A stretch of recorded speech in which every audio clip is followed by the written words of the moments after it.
भ्रष्टाचार विरुद्ध कठोर कदम चाल्ने र सम्पत्तिको छानबिन र पुनर्वितरण गर्ने। विगतमा हामीले सुशासन र भ्रष्टाचारबारे धेरै बोल्यौँ तर थोरै पनि लागू गर्न सकेनौँ। दिनदिनै बढ्दै गइरहेको जनताको निराशा र आक्रोश अहिले विशेष गरी सरकार, राजनीतिक दलहरू र राजनीतिक नेतृत्वको विरुद्ध भयानक रूपमा चुलिएको छ। अस्थिर राजनैतिक नेतृत्व, स्वार्थी कर्मचारी तन्त्र र दण्डहीनताले भ्रष्टाचार मौलायो। अब हामीसँग भ्रष्टाचार मुक्त जनउत्तरदायी प्रशासन सहितको दृढ नेतृत्वको सख्त आवश्यकता छ। कुनै पनि देशको विकास र समृद्धि ती देशका कार्यकारी संस्था र संस्थागत प्रभावकारितामा भर पर्दछ। यस हिसाबले नेपाल एक असफल राष्ट्र हो। राष्ट्रिय गौरवका कर्णाली चिसापानी आयोजना 35 वर्ष बितिसक्दा पनि केही काम हुन सकेको छैन। निजगढ दोस्रो अन्तर्राष्ट्रिय विमानस्थल निर्माणमा 28 वर्षसम्म पनि खासै केही काम भएको छैन। जम्मा 1100 किलोमिटर लम्बाइको हुलाकी राजमार्ग दशकौं बितिसक्दा पनि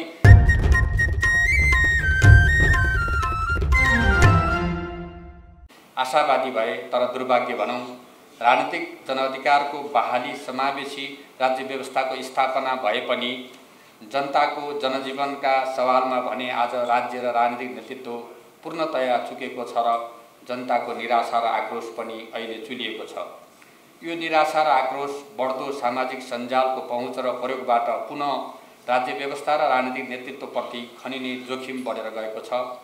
यो असन्तोष र आक्रोश इमानदारीपूर्वक भन्नुपर्दा राजनीतिक नेतृत्वको अक्षमता र व्यवस्थाको निकै महँगो मूल्य हो जो आज राज्यले चुकाउनु पर्ने अवस्था छ। हामीसँग केही वास्तविकताहरू छन्, जस्तै पूर्वाधार विकास, यातायात, सडक सञ्जाल, विद्युतीकरण, सञ्चार पूर्वाधारका क्षेत्रमा र जनचेतनाको स्तरमा राज्यले केही प्रगति अवश्य गरेको छ। तर अपेक्षित आर्थिक वृद्धि, शिक्षा, स्वास्थ्य, रोजगार जस्ता जनजीविकाका पक्षहरू भने वर्तमान राज्य व्यवस्था र राजनीतिक नेतृत्वबाट व्यवस्थामा परिरहेका छ। राजनीतिक नेतृत्वले आज आत्मसात गर्नै पर्छ कि राजनीतिक सामाजिक चेतना सहितको सङ्गठित राजनीतिक अभ्यासमा हाम्रो ठुलो प्रगति भएको हो, तर त्यसरी नै दृढ सङ्कल्पसहित आर्थिक सामाजिक रूपान्तरणमा सोही स्तरको सचेत, सङ्गठित र इमानदार प्रयास भएन। परिणामस्वरूप जनतामा निराशा फैलियो। एक कर्तव्यनिष्ठ नागरिकले आफ्नो मताधिकार प्रयोग गरी राजनीतिक दल वा नेतृत्वलाई व्यवस्थापिका र सरकारमा पुर्याइसकेपछि उनीहरूको शासकीय कर्तव्य पूरा गरेको मानिन्छ। बाँकी ती जनताका अपेक्षाहरूको परिपूर्ति गर्ने काम सरकार वा राजनीतिक दल र नेतृत्वको हो। यदि सरकार, राजनीतिक दल वा राजनीतिक नेतृत्वले जनआकाङ्क्षा अनुसार काम गर्न सकेन भने जनतामा निराशा र आक्रोश आउँछ नै, जुन स्वाभाविक हो। आफ्नो नागरिक कर्तव्यबाट नचुकेका नागरिकले कर्तव्यबाट च्युत भइसकेको सरकार, राजनीतिक दल र राजनीतिक नेतृत्वप्रति अनेक तरिकाबाट आक्रोश पोख्नु नाजायज पक्कै होइन। यहाँ अर्को प्रश्न के खडा हुन्छ भने जनजीविकाका यी महत्त्वपूर्ण सवाललाई व्यवस्था गरेर सरकार, राजनीतिक दलहरू र राजनीतिक नेतृत्वले दशकौँसम्म आखिर के चाहिँ काम गर्यो त? यो प्रश्न सामान्य लाग्न सक्ला, तर जनतामा आइरहेको चरम निराशाको कारक बनेको यो सवाल राजनीतिक मनोविज्ञानका दृष्टिले एकदमै खतरापूर्ण र गम्भीर विषय हो। यो राजनीतिक प्रवृत्तिले दशकौँसम्म देखाएको शासकीय असक्षमता र सत्ता स्वार्थका लागि गरेको चरम प्रतिस्पर्धाले जन्माएको सङ्कट हो।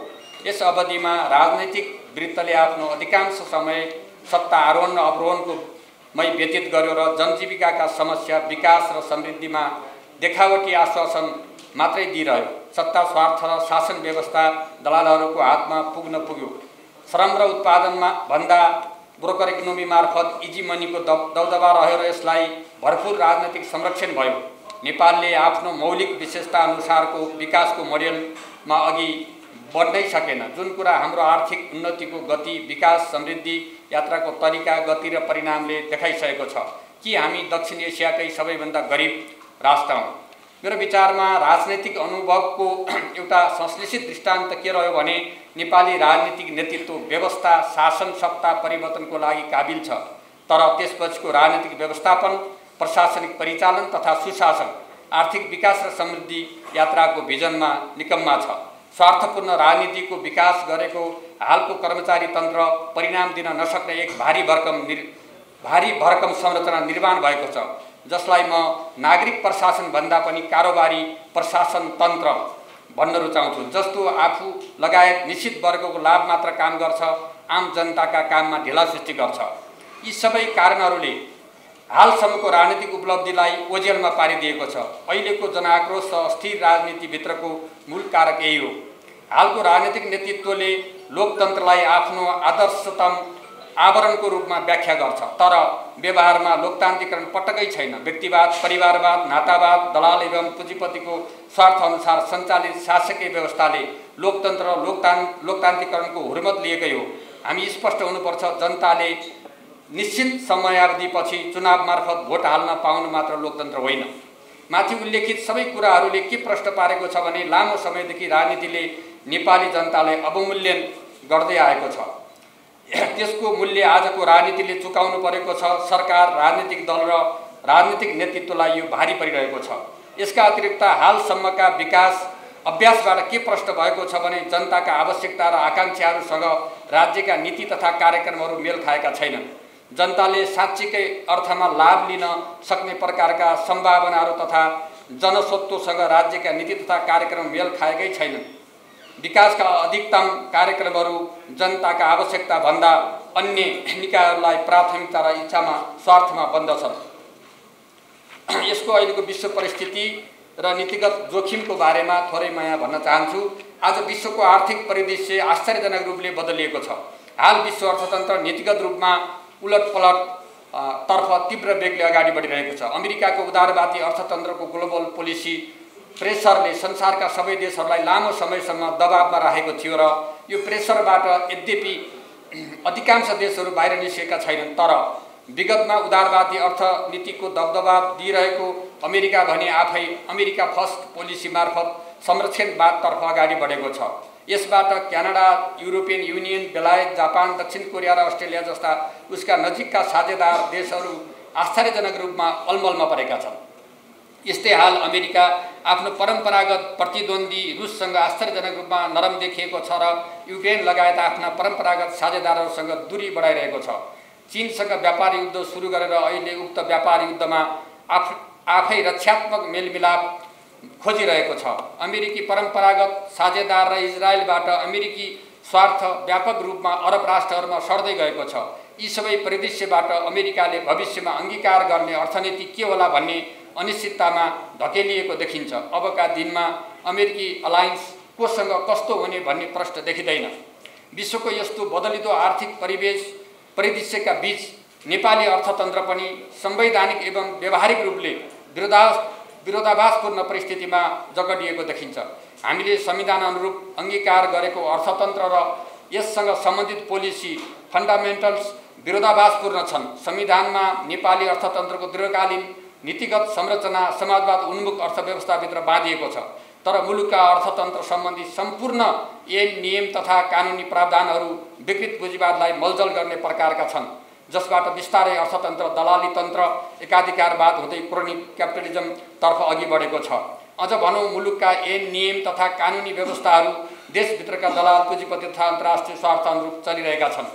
नेपाली अर्थतन्त्रको आजको वास्तविकता प्रश्न छ कि राज्यद्वारा प्रतिज्ञा गरिएको समृद्धि अत्यन्त सीमित वर्गको हित अनुकूल मात्र नभई ज्यादै जोखिमपूर्ण र सङ्कटग्रस्त प्रत्युत्पादक छ।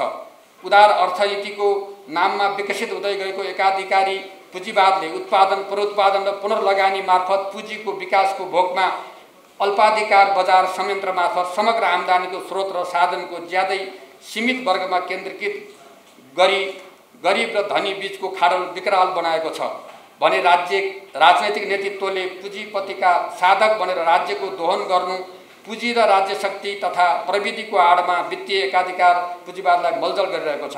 संविधानमा समाजवाद भनिए पनि अनियन्त्रित उदार अर्थव्यवस्था अन्तर्गतको विकृत पुँजीवादले तिनका हिमायतीले भने चाहिँ स्वतन्त्र बजार व्यवस्थाले प्रतिस्पर्धा मार्फत स्रोत साधनको आदर्श उपयोग मार्फत जनतालाई अधिकतम कल्याण गर्छ भन्ने तर्क गलत साबित गरिदिएको छ। यसको सैद्धान्तिक रातल धर्मराएको अवस्थामा पुगिसकेको छ, जुन कुरा आज अमेरिकाको नीतिगत उलटफेरले प्रमाणित गरिदिएको छ। त्यस्तै राज्य नियन्त्रित अर्थव्यवस्था पनि असफल भइसकेको छ। त्यसैले आज लामो समयदेखि बहसमा रहेको राज्य प्रवर्तित समाजवादी व्यवस्थाले मात्र कुनै पनि प्रकारका सङ्कट धान्न सक्ने समतामूलक एवं न्यायपूर्ण समाजको निर्माण गर्छ भन्ने विकल्पबारे बहस अगाडि आएको छ। नेपाली समाजको यस्तो अवस्थामा राजनीति र राजनीतिक नेतृत्वको साग फस्किँदै जानुमा मैले निम्न प्रमुख समस्याहरू र कमजोरी देखेको छु। संविधानको परिकल्पना गरेको आर्थिक सामाजिक रूपान्तरण नहुनु, पारदर्शी र राष्ट्रप्रेमको समर्पण भाव, दूरदृष्टि र सङ्कल्प नेतृत्वमा नदेखिनु, सत्ता स्वार्थ र कुर्सीको छिनाझप्की हुँदै अन्तहीन राजनीतिक अस्थिरतातर्फ मुलुक जानु, राज्यका कार्यकारी संस्था वा संरचनाहरू कमजोर भए, नैतिक धरातल कमजोर भयो र यसका कारण दलीय नाफाखोर, दलाली नाफाखोर, चाकरी प्रवृत्ति, परिवारवाद र सत्ता स्वार्थ हावी भयो, राज्यको राजनीतिक र प्रशासनिक संरचना भद्दा र परिणामविहीन भए, जनजीविकाका सवालहरू ओझेलमा परे, यसबाट लोकतान्त्रिक मूल्य मान्यता जनदायित्वप्रति नेतृत्व गैरजिम्मेवार देखियो, राज्यको उपलब्ध साधन स्रोतको उपयोग गरेर उत्पादनमुखी अर्थतन्त्रको आधार बनाउनुको सट्टा नेतृत्व र राज्य संरचनामा रहने व्यक्तिहरूले व्यापारी र राज्य शक्तिको बीचमा बसी राज्यको दोहन गरे, सामाजिक विभेद, दलित तथा सीमान्तकृत समुदाय एवं महिलाहरू विरुद्ध हिंसा विभेदको अन्त्य हुनुको सट्टा वृद्धि भयो र सामाजिक न्यायको लक्ष्य धरबरायो। देशभित्र रहेको युवा बहुल मानव शक्ति देशभित्र अवसर नपाएर असाध्यै प्रतिकूल परिवेशमा विदेशी भूभागमा पसिना बगाइरहेका छन्। यसबाट देशले आफ्नो अमूल्य श्रम शक्तिलाई आर्थिक सामाजिक रूपान्तरणमा प्रयोग गर्न सकेन र यसले निराशा, सामाजिक विचलन र राजनीतिक नेतृत्वप्रति वितृष्णा सिर्जना गर्यो। राष्ट्रका लागि आम सहमति गर्नुपर्छ भनेर मैले केही संसदमा पनि राखेको थिएँ र त्यही विषय यहाँ राख्न चाहन्छु। पहिले माथि उल्लेख गरेको मुलुकको वर्तमान अवस्था मेरो हालसम्मको ज्ञान, जानकारी र अनुभवले प्रतिबिम्बित गरेको एउटा नक्सा हो। वर्तमान राजनीतिक अवस्था र संविधानको व्याख्या अनुरूप 21औं शताब्दीको समुन्नत नेपाल निर्माणका लागि निम्न एजेन्डाहरू बहस मार्फत आम सहमतिमा जान जरुरी छ। 1 नम्बर, सामाजिक न्याय स्थापना तथा समाजमा विद्यमान विभेदको अन्त्य। अझै पनि नेपालमा जातीय, भाषिक, सांस्कृतिक, आर्थिक, भौगोलिक, लिङ्गीय आदि विभेदहरूको अन्त्य हुन सकेको छैन।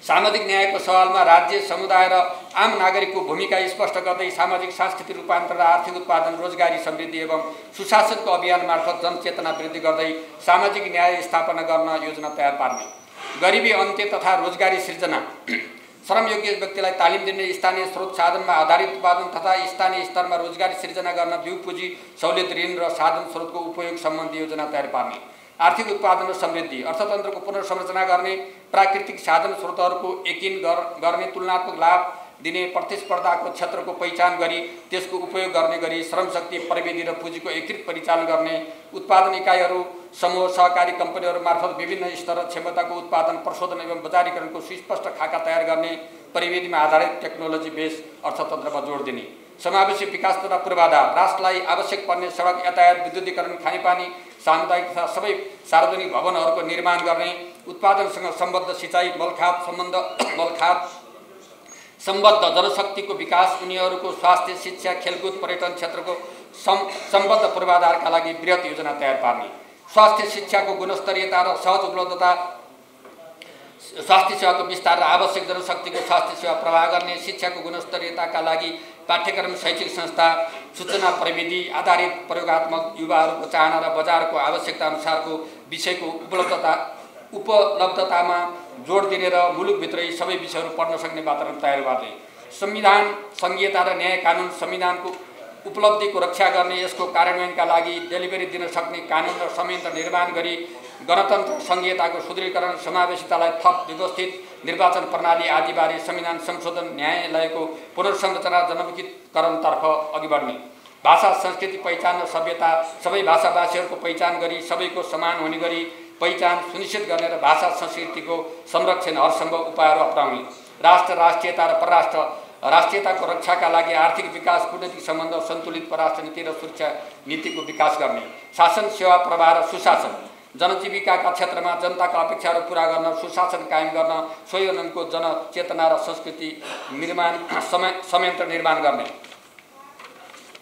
सूचना प्रविधि र अनुसन्धान, सूचना प्रविधि र विकासलाई उत्पादनसँग र सेवा प्रवाहमा जोड्ने, नवीनतम खोज र अनुसन्धानका लागि काम गर्ने, जलवायु परिवर्तन एवं पर्यावरण, जोखिमयुक्त परिवेशमा अवस्थित भूखण्डमा रहेको मुलुक हुनुको कारणले जलवायु परिवर्तन एवं पर्यावरण सम्बन्धी कामहरूको योजना तयार पार्ने। यस संक्षिप्त पेपरमा उठान भएका विषयहरूका आधारमा म मुलुकको विकास र समृद्धिका लागि राजनैतिक स्थिरता आवश्यक रहेको छ भन्ने स्थायित्व एजेन्डामा आम सहमति र कार्यान्वयनमा प्रतिस्पर्धा आवश्यकता छ भन्ने विषय उठाउन चाहेको छु।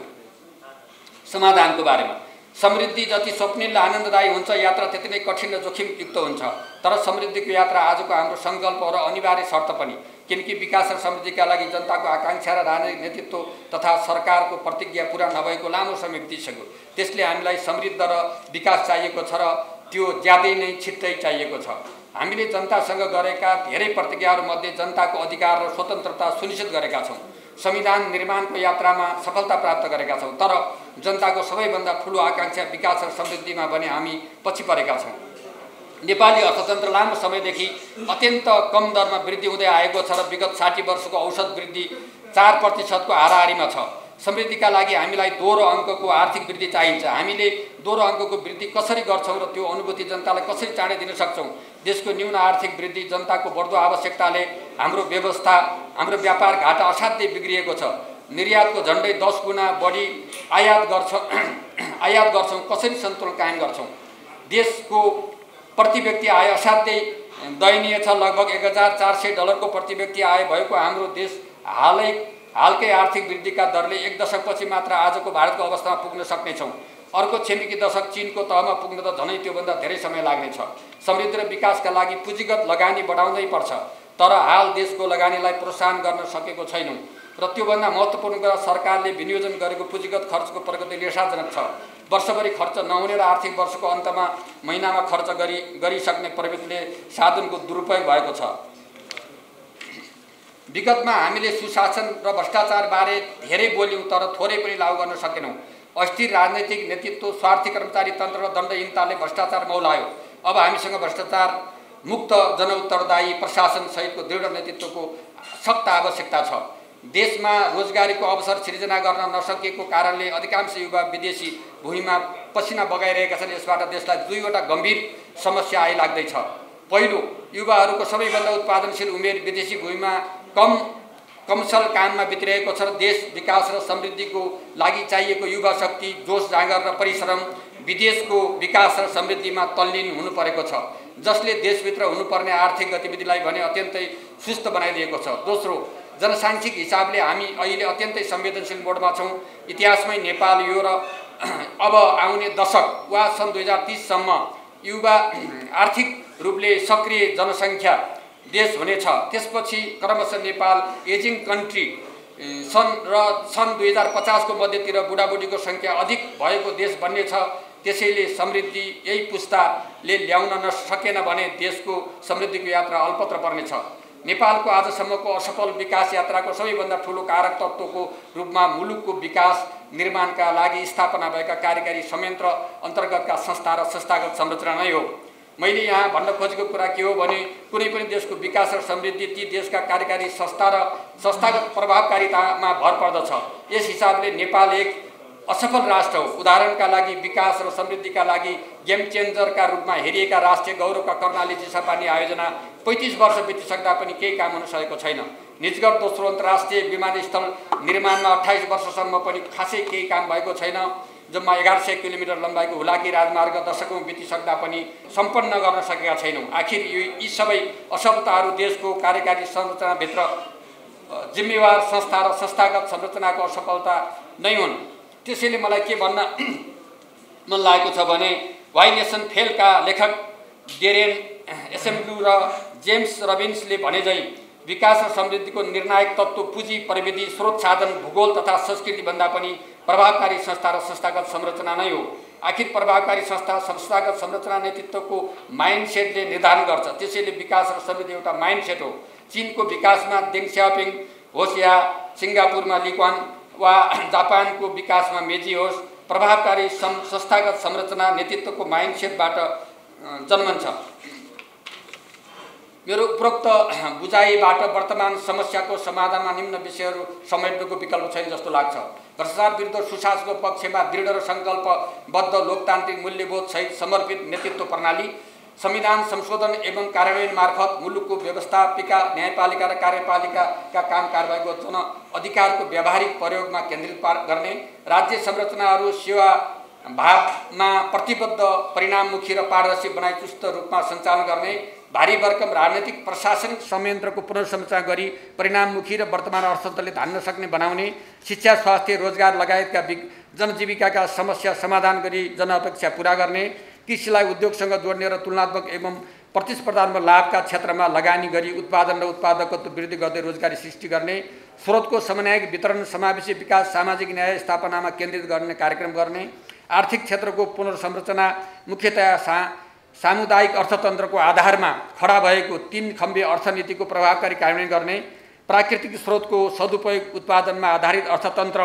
तुलनात्मक लाभका क्षेत्रमा औद्योगिक लगानी तथा प्रविधि क्षेत्रमा लगानी बढाउने, जलविद्युत कृषि तथा पर्यटन क्षेत्रको वृद्धि मार्फत व्यापार घाटाको सन्तुलन कायम गर्ने, पालिका बसालत सन्तुलन कायम राख्ने, अन्तर्प्रदेशीय उत्पादन प्रतिस्पर्धाको स्थिति सिर्जना गर्ने, भ्रष्टाचार विरुद्ध कठोर कदम चाल्ने र सम्पत्तिको छानबिन र पुनर्वितरण गर्ने, प्रभावकारी नियमनकारी संयन्त्रको निर्माण गर्ने, न्याय क्षेत्रको सुधार गर्न स्थानीय तहमा समुदाय विज्ञ र जनप्रतिनिधिहरूको इजलास बनाउने, सत्ता स्वार्थ कुर्सीको छिनाझपटी र राजनीतिक अस्थिरताको अन्त्यका लागि राष्ट्रिय सहमतिमा एजेन्डा तयार गरी सोको कार्यान्वयन गर्ने र गरे नगरेको खबरदारी गर्ने, सत्ता पक्ष र प्रतिपक्षको मान्यता स्थापित गर्ने, विकास र समृद्धिको मोडेलको सन्दर्भमा वास्तवमा मुलुकको आर्थिक समृद्धिको आधारको रूपमा रहेको गाउँको आर्थिक स्तरोन्नतिको पहिलो चरण भनेको गाउँको बसालत सन्तुलनमा राख्नु हो। यसलाई म विकास र समृद्धिको मोडेल पहिलो तहको लेयर भन्ने गरेको छु।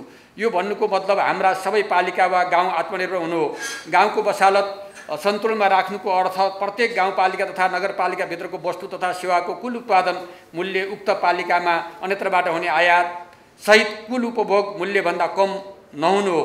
यसका लागि हरेक पालिकाको आफ्नो क्षेत्रभित्रको प्राकृतिक स्रोत साधन नागरिकको परम्परागत र यसको प्रभावकारी कार्यान्वयनबाट मात्र हरेक गाउँको बसालत सन्तुलनमा आउँछ। यस्तो प्रयासमा सरकारले कृषि सहकारी, श्रम सहकारी तथा अन्य समूह र कम्पनी जस्ता समुदायमा आधारित संस्थागत संरचना मार्फत पालिका आत्मनिर्भर बनाउने कार्य अगाडि बढाउनुपर्छ। यो एउटा समाजवादी व्यवस्थाको मेरुदण्ड बन्न सक्छ।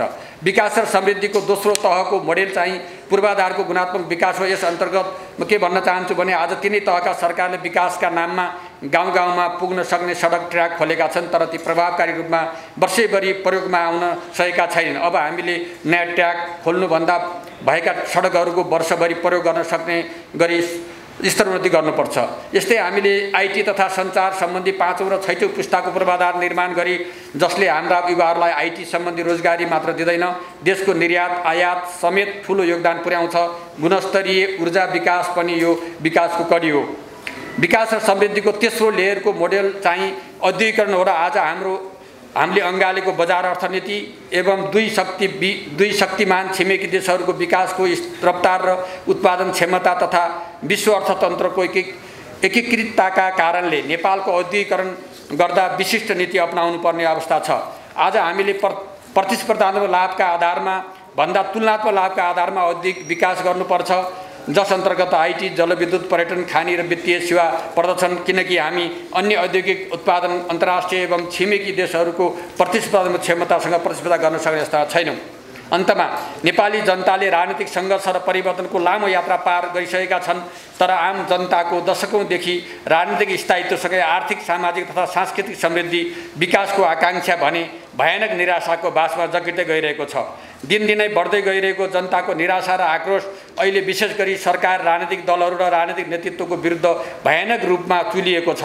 तर यो निराशा र आक्रोशको मूल कारण चाहिँ सरकार र राजनीतिक नेतृत्वले जनताका दैनिक जनजीवनका समस्याहरूमाथि गरेको पूर्ण व्यवस्था, चौतर्फी भ्रष्टाचार, राजनीतिक आडमा मौलाएको अपराधिक गतिविधि र त्यसको संरक्षण, दिनदिनै बढ्दै गएको महँगी, लैङ्गिक तथा जातीय हिंसा र उत्पीडनमाथिको व्यवस्थाहरू नै हुन्।